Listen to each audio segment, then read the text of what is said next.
We've rolled into Kent State week. We're looking back at the North Carolina State win with this week's Volquest Stock Report. Stock up for you this week, Brent Hubbs. Yeah, I think it starts in the defensive interior. We've known that defensive line all season, all season is going to be really deep. And man, I just thought the tackles were terrific when you watch this game. I mean, 5 of the 6 guys in the regular rotation, the guys who played that they rotate regularly, all had tackles for loss. Omar Norman Lott, that was a huge sack on that first drive to end that drive, and big batted pass on the play before by Omari Thomas to kind of settle things down.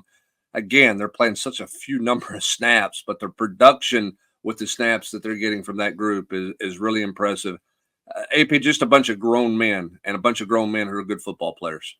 No doubt about it. Stock up for me this week. I'm going Dylan Sampson. 2 weeks in a row, he's over 150 all-purpose yards, 132 on the ground, was super effective, quick, elusive, nice burst. Did finally pop that big long one there at the end of 34, 35 yards for the score. But just, we talk about death by paper cut at times. I mean, he just hits you with 6, 7, 6, 7. And it just keeps, Tennessee's always sitting there at 2nd and 3 or 2nd and 2. And I mean, when Tennessee's offense has that kind of down and distance, they're really tough to handle, especially when you get a quarterback that can, pull it and make a play with his 6'6" frame. So Dylan Sampson continues to play well. He's the unquestioned leader on the offensive side of the ball, and his play is reflecting that. Stock down for me is staying with the running back rotation. Cam Seldon's health. He did not play. He got his bell rung against Chattanooga, never got out of protocol. And so we're sitting here as we head into the Kent State game. Some might say, well, I don't think you should play him at all. I would tell you, I think he needs to continue to play just a little bit. I mean, he's only played, a handful of snaps, in his career. I mean, I think he needs the work. But I mean, again, luckily Tennessee's a little deeper at that position than everybody thought back in May. And you feel pretty good about Deshaun Bishop, Peyton Lewis behind Dylan Sampson if Cam Seldon can't go. But, as for now, stock down Cam Seldon's health. Stock down for you. Yeah, this one's going to be a little nitpicky and probably may sound a little harsh because I don't think they were awful or terrible at all. But I'm going to go pass protection with a bit of a stock down in this one. It's kind of like in a golfing world, AP. Are you hitting the green or are you hitting pins? Okay, I mean, do you have an 80-foot putt or do you have a real legitimate birdie putt? And I think this offensive line is hitting the green, but they got to clean some things up.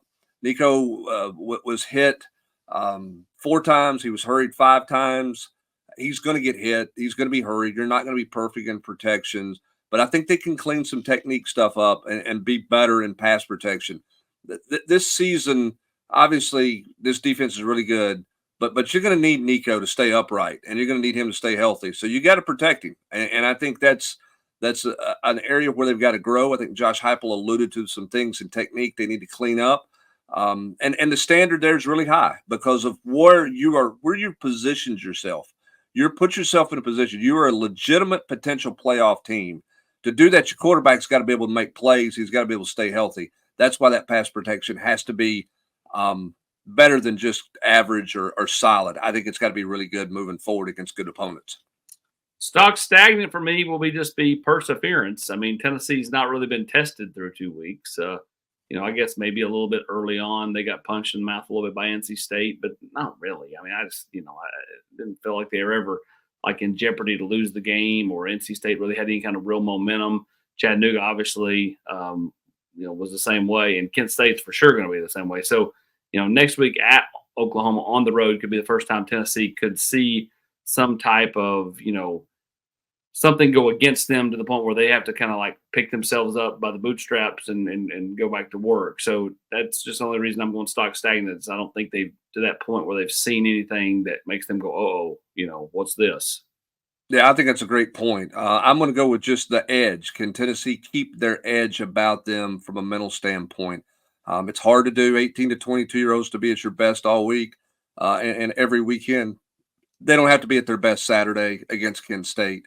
So the question is, this is one where you don't have to be really mentally sharp. You don't have to be elite. Your effort you want it to be elite, but it's okay if you play your C game, right?